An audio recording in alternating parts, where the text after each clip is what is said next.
Rome, samedi 16 octobre 1943. Il est 5h30 du matin. Les rues de la capitale sont désertes, tandis que les premières lueurs du jour éclairent faiblement les façades des maisons. Tout est calme et silencieux. À 2 pas du fleuve, au centre de la ville, la Via del Portico d'Ottavia ne fait pas exception. C'est le cœur du ghetto juif de Rome où vivent près de 1500 personnes. À cette heure matinale, le quartier est encore endormi, figé dans le sommeil reposant du Shabbat. Suspendus çà et là au croisement des ruelles, seuls quelques drapeaux s'agitent sous le vent.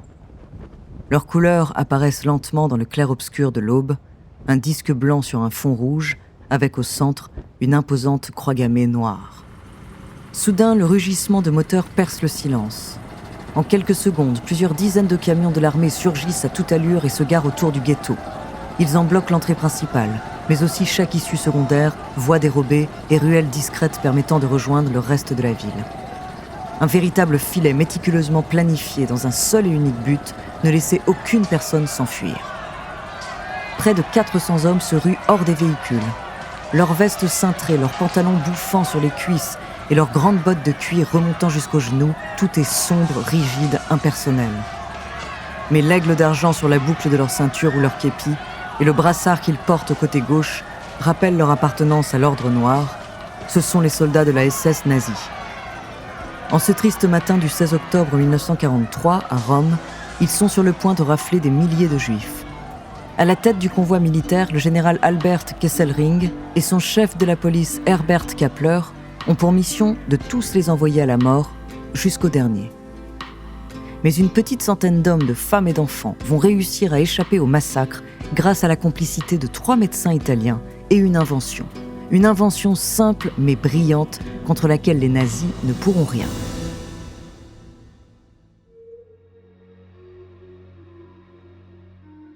Bonjour, je suis Andrea, bienvenue dans True Story. Aujourd'hui, je vais vous parler d'une maladie très contagieuse et mortelle ayant sévi au cœur de Rome en 1943. Alors que l'armée nazie traque les juifs italiens, une centaine d'entre eux contractent le virus. Mis en quarantaine au sous-sol d'un hôpital catholique, ils agonisent dans d'atroces souffrances. À moins que cette mystérieuse pathologie ne soit en réalité qu'une ruse particulièrement efficace. Son nom, le syndrome K. Entre rafles et refuges, soldats SS et médecins, barbarie et héroïsme, découvrez sa True Story.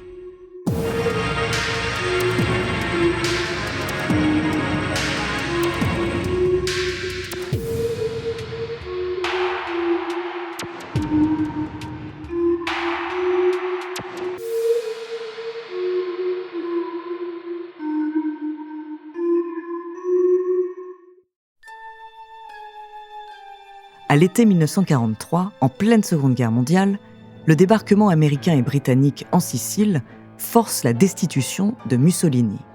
Le nouveau gouvernement signe un armistice avec les Alliés. Mais Hitler n'est pas prêt à laisser l'Italie sortir de la guerre aussi facilement. Il envoie une trentaine de divisions blindées de la Wehrmacht et 15 000 soldats SS traverser la frontière et reprendre le territoire. Dans ce contexte chaotique, les forces du Troisième Reich parviennent à s'emparer de la capitale au début de l'automne. Rome est alors occupée. Parmi ses habitants, une importante communauté juive vit près du Portico d'Ottavia, non loin du Tibre. Depuis 5 ans déjà, les Juifs de Rome sont victimes des lois raciales antisémites instaurées par le régime fasciste. Expulsion des écoles et de la fonction publique, confiscation des biens, interdiction de mariage ou de relations sexuelles avec des Italiens de race pure. Mais lorsque les Allemands prennent le contrôle de la ville, en septembre 1943, la situation devient intenable et la vie un véritable enfer. Le général Kesselring et le chef de police Kappler, 2 monstrueux fanatiques obsédés par l'idéologie nazie, ont pour ambition d'y appliquer la solution finale. Pendant les premières semaines, les soldats de la SS quadrillent la ville, brisent les vitrines des commerces juifs et passent à tabac leurs propriétaires. La Gestapo, de son côté, fiche toutes les personnes ciblées et rassemble autant de documents que possible pour recenser l'intégralité des Juifs à Rome. Mais dans ce climat de terreur, il existe un endroit, un refuge sous tutelle de l'Église catholique, qui depuis quelques années se refuse secrètement à appliquer les ordres du régime. Il s'agit de l'hôpital Fate Bene Fratelli, dont le nom pourrait se traduire par « Faites le bien, mes frères ». Situé sur la petite île Tibérine, au milieu du fleuve, et à quelques pâtés de maison à peine du ghetto juif, cet établissement est tenu par des moines et dirigé par 3 médecins, Giovanni Borromeo, Vittorio Emanuele Sacerdoti et Adriano Ossicini. Antifascistes convaincus, ils y soignent des opposants au régime. Et pendant la rafle tragique du 16 octobre 1943, ils vont avoir une idée géniale pour repousser les forces armées allemandes.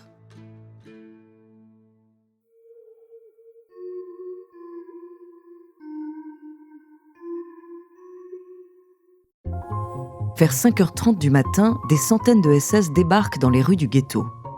La date n'a pas été choisie par hasard, c'est la nuit du Shabbat. Tous les Juifs sont réunis chez eux en famille. Et même ceux dont le métier demande habituellement de se lever aux aurores restent à la maison ce jour-là. Sans perdre une seconde, les soldats défoncent les portes et réveillent en hurlant les habitants du quartier. Hommes, femmes, enfants, vieillards, tous sont traînés dehors sans exception. Le visage déformé par la peur et les jambes tremblantes, ils sont alignés le long des murs, nus parfois ou en chemise de nuit, dans le froid de l'automne. On les fouille, on les frappe, on les discipline comme des bêtes avant l'abattoir. Dans la panique, certains tentent de fuir mais sont vite rattrapés par les chiens lâchés à leur poursuite. D'autres cachent en urgence leurs enfants dans les caves ou les greniers, avec l'ordre déchirant de se taire et de vivre.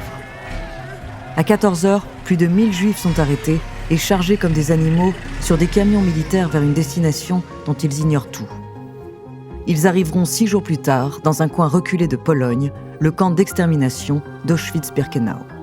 Mais le 16 octobre 1943, au milieu de l'après-midi, après plusieurs heures de rafles aussi brutales que méthodiques, un informateur anonyme alerte les soldats nazis. Des Juifs auraient réussi à s'échapper et se seraient réfugiés non loin de là, dans l'hôpital Fatebenè Fratelli. Aussitôt, le général Kesselring fait bloquer les accès à l'île Tibérine. Et Kappler, le chef de la SS, envoie ses hommes perquisitionner l'établissement. Mais lorsque les soldats arrivent sur le pont menant à l'entrée principale, ils se retrouvent nez à nez avec 3 hommes. Une blouse blanche, un masque et des gants chirurgicaux, voilà tout leur arsenal. Ce sont les médecins de l'hôpital Fatebenè Fratelli. À la demande des militaires, ils s'écartent docilement. Seulement, il est de leur devoir de les prévenir. Une nouvelle maladie a été diagnostiquée chez certains patients. Elle provoquerait des convulsions, des accès de démence et une paralysie progressive entraînant la mort par asphyxie. Des membres du personnel ont déjà été contaminés et mis en quarantaine, mais qui sait si le virus ne se serait pas déjà répandu plus largement dans l'hôpital. En référence au bacille de Koch, la bactérie responsable de la tuberculose, les médecins l'ont nommé le syndrome K. Et c'est bien simple, ils n'ont jamais rien vu d'aussi contagieux et mortel. Une épidémie de ce syndrome, encore mystérieux pour la science, pourrait tout bonnement décimer l'armée allemande entière et mettre fin au Troisième Reich. Après quelques minutes d'hésitation et d'un face-à-face tendu avec les 3 médecins, les soldats SS décident alors de faire demi-tour. Jusqu'à la libération de Rome en juin 1944, ils ne remettront plus jamais les pieds dans les environs. Évidemment, des Juifs se cachent bel et bien dans les sous-sols de l'établissement, et bien sûr, toute cette histoire de maladie n'est que pure invention. Le syndrome K n'existe pas, bien que le personnel de l'hôpital ait confectionné par la suite toute une batterie de faux documents pour tromper la Gestapo. À la fin de la guerre, cette histoire reste un secret pendant près de 50 ans. Il faut attendre le début des années 90 pour qu'Adriano Ossicini, quelques années avant sa mort, livre à un journaliste toute la vérité. Peu après, le fils de Giovanni Borromeo publie les carnets de son père et dévoile au grand public les détails de l'affaire. Alors pourquoi le syndrome K ? Tout simplement comme la première lettre de Kesselring et Kappler, les noms des 2 hauts responsables chargés d'organiser les rafles en Italie. En tout, ce subterfuge a permis de sauver une centaine de vies, c'est-à-dire peu comparé aux 8000 Juifs italiens déportés pendant l'occupation nazie.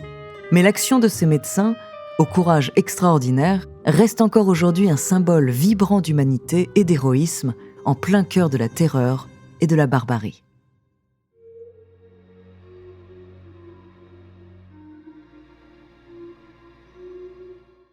Merci d'avoir écouté cet épisode de True Story, écrit par Elie Oliven, réalisé par Gautam Shukla et Antoine Berry-Roger. Dans le prochain épisode, je vous parlerai d'un designer français célèbre pour avoir inventé une armure futuriste. En attendant, si cet épisode vous a plu, n'hésitez pas à laisser des commentaires et des étoiles sur vos applis de podcast préférés.